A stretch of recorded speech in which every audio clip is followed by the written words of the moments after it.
May 10, 1943, 2,400 miles southeast of Berlin, North Africa. Obergefreiter Hans Waker pressed his face against the scorching sand as another artillery shell screamed overhead. The Deutsche Afrika Korps was collapsing.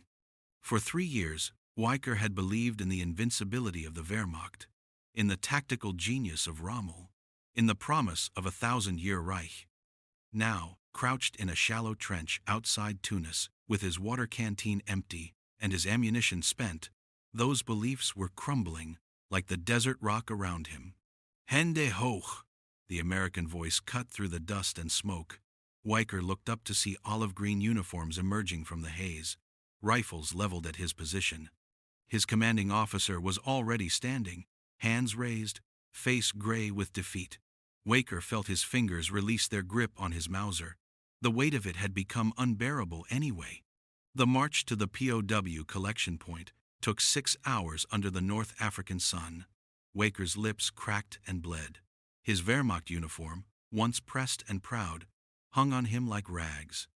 Around him, hundreds of German and Italian soldiers shuffled forward in defeat, their boots kicking up clouds of dust that settled on everything.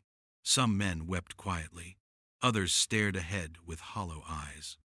Waker thought about his mother in Hamburg, about the cold water flat where he'd grown up, about the letters he'd written home describing their victories. What would he write now? At the collection point, American MPs separated the prisoners by rank and nationality. Waker watched as they were counted, catalogued, tagged like livestock. An American lieutenant with a clipboard approached, speaking broken German. "You're going to America," he said simply. America. Waker had heard the propaganda, a nation of gangsters and degenerates, weak and undisciplined. Yet here they stood, victorious, while he and his comrades were prisoners. The irony wasn't lost on him. The reality of captivity settled over Waker like a heavy blanket. He was 22 years old, an enemy combatant on foreign soil, and now completely at the mercy of the Americans. What did they do with prisoners? Would there be work camps, forced labor, executions? The Geneva Convention was supposed to protect them, but who knew if the Americans would honor it? As guards herded them toward transport trucks, Waker's mind raced with possibilities, each more uncertain than the last. Section 2. The Atlantic Crossing. The converted Liberty ship pitched and rolled as it cut through the Atlantic swells. Below deck, in holds that once carried tanks and ammunition, German prisoners of war sat shoulder to shoulder in the dim light. Waker leaned against the cold steel bulkhead, trying to keep his stomach settled as the vessel climbed another wave. The air smelled of diesel fuel, sweat, and vomit. They'd been at sea for 11 days, 11 days of cramped quarters and uncertain futures, 11 days of rumors spreading through the ranks like wildfire. Some prisoners insisted they were being taken to slave labor camps in the American coal mines. Others claimed they'd be used as human shields on the West Coast against Japanese attacks. A Feldwebel from Stuttgart swore that American factories would work them 18 hours a day, producing war materials. Nobody knew the truth. The American guards said little, their faces impassive, as they supervised the twice-daily trips to the latrine and the distribution of meals. The food was the first shock, not the starvation rations Waker had expected, but actual meals, canned meat, white bread, coffee, real coffee, not the ersatz chicory they'd been drinking in North Africa. Some prisoners refused to eat at first, suspecting poison or some elaborate trick, but hunger won out. Waker watched as men who'd been living on hard biscuits and brackish water for months devoured American rations with tears streaming down their faces. "They're fattening us up for something," muttered Hauptmann Klaus Becker, a career officer from Dusseldorf who'd been captured near Bizerte. He sat across from Waker, his iron cross still pinned to his tattered uniform despite regulations requiring its removal. "The Americans don't do anything without purpose. This is strategy." Waker didn't respond. He was beginning to suspect that maybe, just maybe, the propaganda had been wrong about America. The guards weren't monsters. They were young men, many not much older than himself, doing a job. Some even offered cigarettes when the officers weren't looking. One guard from Milwaukee spoke passable German and had spent an evening telling Walker about his grandfather, who'd emigrated from Bavaria in 1900. It was surreal enemy soldiers finding common ground over old-world ancestry, while a war raged across two oceans. On the 12th day, someone shouted from the porthole, "Land! America!" The prisoners pressed forward, craning for a glimpse. Through the small opening, Weicker could see the coastline emerging from the morning fog. Green. So impossibly green compared to the desert they'd left behind. Buildings rose in the distance, untouched by bombs, whole and complete. This was a nation that had never known war on its soil. Not in this war, anyway. As the ship turned toward the harbor, Weicker felt a strange mixture of fear and anticipation. Whatever came next would redefine everything he thought he knew. June 3rd, 1943, Camp Atlanta, Nebraska. The transport train lurched to a stop after 3 days of crossing America. Weicker peered through the barred window of the prisoner car at a landscape that seemed almost alien. Endless fields of corn and wheat stretching to the horizon, punctuated by red barns and white farmhouses. This was Nebraska, the Americans had told them, the heartland. It looked nothing like the bombed-out cities of Europe or the scorched deserts of Africa. Armed guards ordered the prisoners out onto a wooden platform. Waker's legs wobbled after the long journey, but he forced himself to stand straight, to maintain some dignity. Around him, nearly 200 German soldiers assembled in ragged formation, their eyes taking in their new reality. In the near distance, beyond a double fence of barbed wire, stood rows of whitewashed barracks. Guard towers marked each corner, armed sentries visible in the afternoon sun. The camp commandant, a barrel-chested colonel named Thompson, addressed them through a translator. "Gentlemen, you are prisoners of war of the United States Army. You will be treated according to the Geneva Convention. You will be fed, clothed, and housed.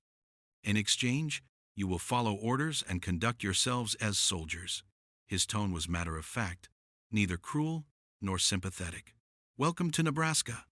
They were processed one by one, photographed, fingerprinted, issued new clothing and bedding. An American sergeant with a clipboard assigned Weicker to Barrack 7. As he walked across the compound carrying his bundle of supplies, Weicker noticed something unexpected. Through the windows of another building, he could see bookshelves, actual bookshelves lined with volumes. In another barracks, someone was playing a piano. The melody drifted across the camp, incongruous and haunting. Barrack 7 held 40 men, each with his own cot, footlocker, and small table. It was Spartan but clean. Weiker's bunkmate, a corporal named Ernst Müller from Heidelberg who'd been captured in Tunisia, had arrived 2 weeks earlier. "It's not what you expect," Ernst said quietly, helping Weicker stow his gear. "The Americans, they follow the rules. All of them. The Geneva Convention isn't just words here." That evening, the prisoners assembled for their first meal in camp. The mess hall was large and well lit, with long tables and benches. American cooks served the food cafeteria-style pork chops, mashed potatoes, green beans, bread with real butter, and coffee. Lots of coffee. Weicker stared at his tray, unable to comprehend what he was seeing. This was more food than he'd seen in months. Around him, other prisoners had the same shocked expressions. "Is this a special occasion?" Weicker asked Ernst. "No," Ernst replied, already cutting into his pork chop. "This is every day. Sometimes there's dessert." The first week at Camp Atlanta passed in a daze of adjustment and disbelief. Weicker woke each morning expecting the reality to shift, for the true nature of American captivity to reveal itself. Instead, each day reinforced the same impossible truth. Life behind barbed wire was better than life in the Wehrmacht had been for the past year. The camp operated on a strict schedule: reveille at 600 hours, breakfast at 700, roll call at 800. But between those fixed points lay unexpected freedoms. Prisoners could move freely within the compound. They could socialize, organize activities, even form committees to represent their interests to the American command. The camp had a canteen where POWs could spend their 80-cent daily wages on cigarettes, chocolate, and sundries. 80 cents wasn't much, but it was more money than many of the prisoners had ever had in Germany. On his third day, Waker discovered the library. It occupied an entire barracks, converted into reading rooms with tables, chairs, and shelf after shelf of books. German classics Goethe, Schiller, Mann stood alongside American literature, technical manuals, and textbooks. A librarian, himself a prisoner and former schoolteacher from Leipzig, maintained the catalog and helped men find what they needed. "We have over 3,000 volumes," the librarian, Hauptmann Werner Schmidt, explained proudly. "The Americans, they bring us books. Sometimes the Red Cross supplies them. Sometimes German-American communities donate them. We even have sheet music." He gestured to a corner where scores were organized by composer. "Why?" Waker asked. The question had been plaguing him since arrival. Why treat defeated enemies with such consideration? Werner smiled grimly. "The Geneva Convention requires it, and the Americans, they're very serious about following the rules. Perhaps too serious. They want their own prisoners in German camps treated well, so they treat us well. Reciprocity, they call it." The recreation yard revealed even more surprises. Prisoners had organized a football league, soccer, the Americans called it, with 4 teams competing for a championship. Others had started a chess club that met daily. In one corner of the compound, a group of men were constructing a stage, an actual stage, with curtains and footlights, donated by a local theater company in Lincoln.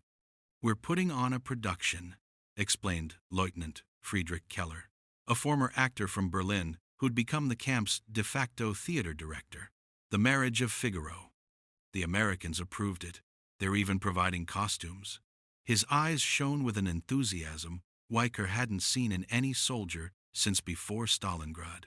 "We open in 3 weeks. July 15th, 1943. Camp, Atlanta, Nebraska." The heat of summer settled over Nebraska like a wool blanket. In Barrack 7, Waker sat on his cot, writing a letter home, his first since capture. The American censors would read every word, but he didn't care. He needed to tell his mother he was alive, safe, and fed. How could he explain that he was being treated better as a prisoner in America than as a soldier in the Wehrmacht? Work assignments had begun in June. Under Geneva Convention protocols, enlisted men and non-commissioned officers could be required to work, though officers were exempt. The Americans needed labor desperately. American farms and factories had lost millions of workers to military service, and the war economy was straining to meet demand. German POWs represented a solution if they could be convinced to cooperate. Every morning, trucks arrived to transport prisoners to work details. Some went to local farms to harvest wheat or pick sugar beets. Others worked in canneries or lumber mills. The farmers paid the United States government 45 cents per hour for each laborer, and the prisoners received 80 cents per day for themselves. It wasn't exploitation, it was mutually beneficial arrangement. Waker had been assigned to the Luetschens farm 10 miles south of the camp. Heinrich Luetschens was a second-generation German-American who spoke fluent German and treated his POW workers like regular farmhands. He provided meals, massive, calorie-rich meals that left the prisoners half-dazed and engaged them in actual conversation. Waker learned about American farming techniques, about hybrid corn and crop rotation and mechanization. He learned about Heinrich's father, who'd emigrated from Westphalia in 1898, seeking opportunity in the New World. "Why did you fight for Hitler?" Heinrich asked one day during lunch break, the question hanging in the humid air like humidity itself. Waker considered his response carefully. "Because I was told to. Because I believed we were defending Germany. Because I was young and didn't know better." He paused, pulling a weed from the fence row. "Maybe because I wanted to believe in something larger than myself." Heinrich nodded slowly. "My father left Germany because he saw something dark growing there. Militarism. nationalism, the worship of the state over the individual. He saw where it led the first time, in 14. He looked at Weicker directly. "Do you see it now?" The question haunted Weicker. Back at camp that evening, he found himself drawn to the library, searching for answers in books the Wehrmacht would have banned. He read American newspapers, censored but still informative, detailing Allied advances in Sicily and the Pacific. He read about the bombings of German cities, the destruction of Hamburg where his mother still lived. The war was going badly for Germany, that much was clear. But more than that, the purpose of the war itself was beginning to seem hollow. Other prisoners felt differently. Hauptmann Becker and a cadre of hardcore Nazi supporters had formed their own clique within the camp. They refused to work, citing officers' exemptions, and spent their time maintaining Wehrmacht discipline and ideology. They held secret meetings, intimidated prisoners who became too friendly with Americans, and maintained that Germany would ultimately triumph. The Americans tolerated them, Geneva Convention again, but separated them from the general population when tensions rose. The theater production of The Marriage of Figaro opened to a packed audience on August 7, 1943. Weicker sat in the makeshift auditorium, really just benches, arranged in the recreation hall. As the curtain rose on, a set constructed entirely by prisoner craftsmen. The quality was astonishing. Men who'd been soldiers became actors, musicians, stagehands, directors. The camp orchestra, comprised of former professionals and talented amateurs, provided accompaniment on instruments donated by American communities. Lieutenant Keller's performance as Figaro was transcendent. For 2 hours, the audience forgot they were prisoners. They forgot the war, the barbed wire, the guard towers with searchlights that swept the compound each night. They were transported to 18th century Spain, lost in Mozart's music and Da Ponte's libretto. When the final curtain fell, the applause was thunderous. Even the American guards stationed along the walls clapped enthusiastically. "This is what civilization means," said Werner Schmidt, the librarian, as they filed out after the performance. "Not weapons or conquests or political systems, but this art, music, literature, the things that make us human." Weicker understood what Werner meant.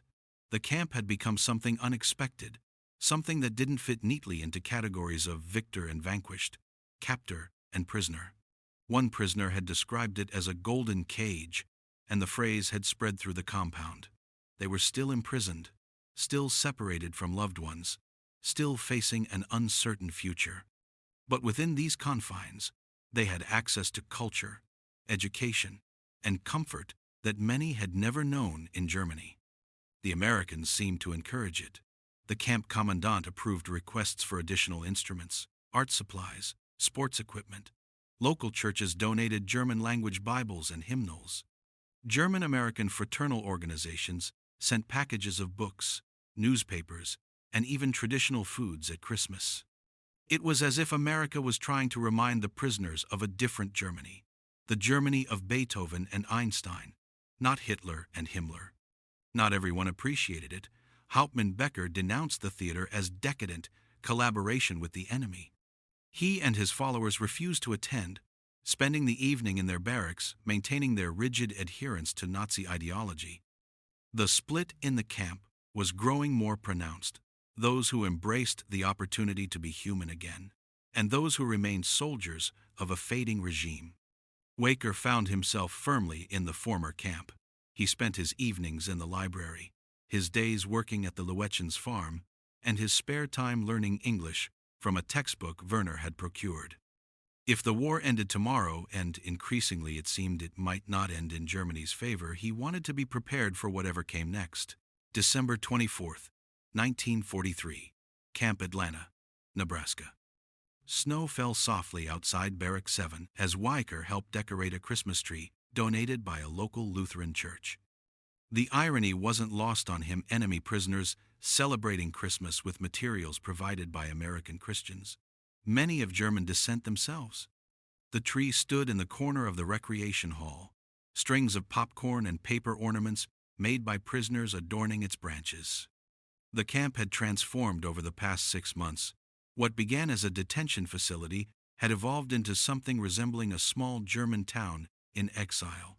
Men had found purpose beyond mere survival. The chess club hosted weekly tournaments. The library circulated hundreds of books monthly. The orchestra now performed bi-weekly concerts, their repertoire expanding from classical works to American jazz and swing music the Nazis had banned as degenerate, but which the prisoners found irresistibly appealing. Work assignments had become routine. Prisoners no longer reported to farms under armed guard but traveled in open trucks, their American supervisors trusting them to return each evening. The trust was rarely violated. Of the more than 12,000 POWs held in Nebraska camps, escape attempts were virtually non-existent. Where would they go? Into a country whose language most didn't speak, whose vastness made flight pointless? And why would they leave conditions far better than anything they'd known in the Wehrmacht? Kelly Holthus, the teenage son of a York County farmer, had befriended several of the German workers assigned to his father's farm. He brought them candy and gum, played games with them during lunch breaks. To Kelly, they weren't the enemy, they were Hans and Friedrich and Ernst, young men who told stories about Germany, taught him German phrases, and laughed at his attempts to pronounce them correctly. "They're just people," Kelly told his mother one evening. "Why are we fighting them?" It was the question many Americans in Nebraska were asking themselves. The POWs in their midst weren't the monsters of propaganda films. They were stonemasons who built concrete garages that would stand for 70 years. They were musicians who performed Brahms and Schubert in small-town community centers. They were farmhands who stacked hay, harvested sugar beets, and worked as hard as any American laborer. Don Kerr, delivering milk to Camp Atlanta each morning, found himself in regular conversations with prisoners who gathered near the fence. His German was poor and their English minimal, but they managed. One prisoner told him, "I like it here because no one is shooting at me." Another said he'd grown up in poverty in Berlin, cold water flats and unemployment. "Here," he said, gesturing at the camp behind him, "I eat every day. I sleep in a warm bed. I read books. This is the best my life has been." It troubled Kerr. How had Germany, a nation of poets and philosophers, descended into a war that left its young men grateful to be prisoners? What did that say about the Nazi regime, about the war itself? As winter deepened into 1944, news from Europe grew increasingly grim for Germany. Allied forces had established footholds in Italy. The Red Army was pushing westward, retaking territory lost in the initial blitzkrieg, and the bombing campaign against German cities had intensified to apocalyptic levels. Waker received a letter from his mother in March, the first in nearly a year. Hamburg had been devastated by firestorms the previous July. Operation Gomorrah, the Allies called it biblical in its destructiveness. His mother had survived, living in the ruins of their apartment building with other refugees. She wrote of hunger, of cold, of fear that eclipsed anything she'd known during the Great War. Reading her words in the warmth and safety of his American barracks, Waker felt a crushing guilt. He wasn't suffering. While his mother scavenged for food among rubble, he ate 3 meals a day. While she shivered in a bombed-out building, he slept in a heated barracks with clean sheets. While she faced nightly terror from RAF bombers, he attended theater performances and borrowed books from a well-stocked library. The disparity was unbearable. Other prisoners grappled with similar guilt. Some responded by throwing themselves into work, as if labor could somehow balance the scales. Others withdrew into depression, unable to reconcile their comfortable captivity with the suffering of their homeland. And some, like Hauptmann Becker's group, doubled down on Nazi ideology, insisting that Germany's final victory would make all suffering worthwhile. The camp administration tried to address the prisoners' morale. They increased work opportunities, allowing more men to earn their 80 cents daily and maintain some sense of purpose. They expanded educational programs, offering classes in English, mathematics, agriculture, and skilled trades. The message was clear. When the war ended, prisoners would return home with skills to rebuild their shattered nation. Tom Bucher, who would later become curator of Fort Robinson Museum, noted that fewer than 10% of German POWs were hardcore Nazi ideologues. The rest were ordinary men, conscripts and draftees, who'd fought because their nation demanded it, not because they believed in Hitler's vision. In American camps, separated from Nazi propaganda and military indoctrination, many began to question everything they'd been taught. Weicker was among them. His transformation had been gradual but profound. The Americans he'd been taught to hate had shown him more humanity than his own government ever had. The democracy he'd been taught to despise had protected his rights under international law. The capitalist system he'd been taught was evil had produced abundance that put Germany's wartime rationing to shame. "It's a golden cage," he wrote in his diary one evening. "We're prisoners, yes, but we live better than free men in Germany. What does that say about the cage? And what does it say about the life we left behind?" May 8, 1945, Camp Atlanta, Nebraska. The announcement came over the camp loudspeaker at 1400 hours. Germany had surrendered unconditionally. The war in Europe was over. The Third Reich, that Hitler had promised would last 1,000 years, had collapsed in just 12. Prisoners gathered in the compound, their reactions varied and complex. Some wept openly, overwhelmed by relief that the killing had finally ended. Others stood in stunned silence, processing the magnitude of Germany's defeat. A few, Hauptmann Becker among them, retreated to their barracks, refusing to believe the news. But most understood that a dark chapter of history had closed, even as uncertainty about the future remained. Weicker felt numb. The war was over, but what came next? Repatriation to a devastated Germany? Occupation by the Allies? And what of the camps, the rumors that had been circulating for months about something far worse than prisoner of war camps, places where millions had been murdered in Hitler's name? The Americans had begun showing newsreels from liberated concentration camps. The images were beyond comprehension: skeletal prisoners, mass graves, systematic extermination. Many German POWs refused to believe the footage was real, insisting it was propaganda. But the evidence was overwhelming and undeniable. The camps in America continued operating. Geneva Convention protocols required that prisoners be repatriated after hostilities ceased, but the logistics were immense. 400,000 German and Italian POWs were scattered across 500 camps nationwide. Ships that had brought troops to Europe needed to bring them home first. The prisoners would have to wait. Life at Camp Atlanta continued with surreal normalcy. Work details still departed each morning. The theater group began rehearsals for a new production. The orchestra practiced. Men attended classes and borrowed books and played football. But everything now carried a different weight. They were prisoners of a nation that no longer existed, citizens of a Germany that lay in ruins, young men facing an uncertain future in a world that had fundamentally changed. Heinrich Luetjens came to the camp in June with a proposal. Several of his POW workers had become not just employees, but friends. He wanted to sponsor their immigration to America after repatriation, to help them build new lives in Nebraska. It was unusual, but not unprecedented. Some American families had formed genuine bonds with the enemy prisoners who'd worked their farms and become part of their communities. Weicker was among those Heinrich approached. "You could stay," Heinrich said simply. "Not forever, probably. You'd have to go home first, serve your time in Germany, fulfill whatever obligations they require. But then, if you wanted, you could come back, make a life here." The offer was tempting. What did Weicker have in Germany? A destroyed city, a broken nation, and the stain of having served in Hitler's Wehrmacht. In America, he could start fresh, build something new, live in a country where democracy and rule of law weren't empty slogans but lived realities. The last German prisoners of war left American soil in 1946, repatriated to a Germany now divided between Allied occupation zones. Weicker was among them, boarding a transport ship in New York Harbor and sailing back across the Atlantic to an uncertain future.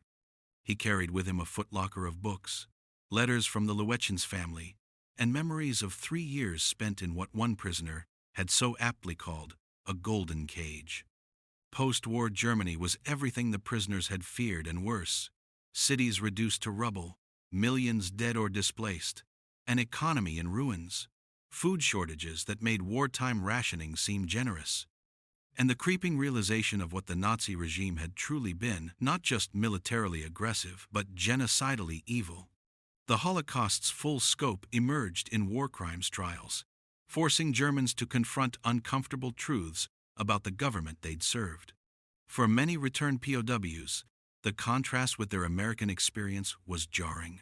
They'd been treated humanely by the enemy, while their own government had perpetrated atrocities. They'd found culture, education, and dignity in prisoner of war camps, while free citizens of the Reich had suffered under totalitarian oppression. The irony was bitter and instructive. Hans Waker eventually did return to America. After years working as a physician in occupied Germany, he immigrated in 1952, settling in Georgetown, Maine. He never forgot his time at Camp Atlanta, later describing it as the period that fundamentally changed his understanding of politics, democracy, and human dignity. "Our treatment was excellent," he would recall decades later. "The food was excellent, clothing adequate. The camps were a sort of golden cage." The WWII's family maintained their letter exchange with several POW farmhands for years, sending packages of food and clothing to Germany during the difficult post-war period. Eventually, they visited some of them in Germany, cementing friendships forged across the divide of war. Mel Lewetjens, who'd played with German prisoners as a boy, grew up to become a Methodist minister, his childhood experiences shaping his views on reconciliation and common humanity. Keith Buss's concrete garage, built by POW stonemasons in 1943, still stands today, a physical monument to the unexpected convergence of enemies who became builders rather than destroyers. Tom Bucher's historical work preserved the stories of German POWs in Nebraska, ensuring that this unusual chapter of World War II history wouldn't be forgotten. The lessons of the POW camps remain relevant. More than 400,000 enemy combatants were brought to American soil, housed among civilian populations, and put to work in farms and factories across the country. Despite fears of mass escapes and violence, fewer than 1%, just 2,222 prisoners ever attempted to flee, and most were quickly recaptured. The system worked because it was built on respect for international law, recognition of common humanity, and the understanding that treating prisoners well served America's strategic interests. When debates arise today about detention facilities and the treatment of captured enemies, the World War II POW camps offer a historical counterpoint. They demonstrated that security and humane treatment aren't mutually exclusive, that following Geneva Convention protocols doesn't constitute weakness, and that even in wartime, maintaining moral standards serves both practical and ethical purposes. For the German prisoners who experienced the Golden Cage, America's prisoner of war camps provided more than just detention. They offered education, culture, dignity, and for many a glimpse of an alternative to the totalitarian nightmare that had consumed their homeland. Some, like Walker, rebuilt their lives in America. Others returned to Germany, carrying memories that shaped their participation in rebuilding a democratic nation from Nazi ruins. The theater nights, the orchestras, the libraries filled with banned books, these weren't luxuries or propaganda.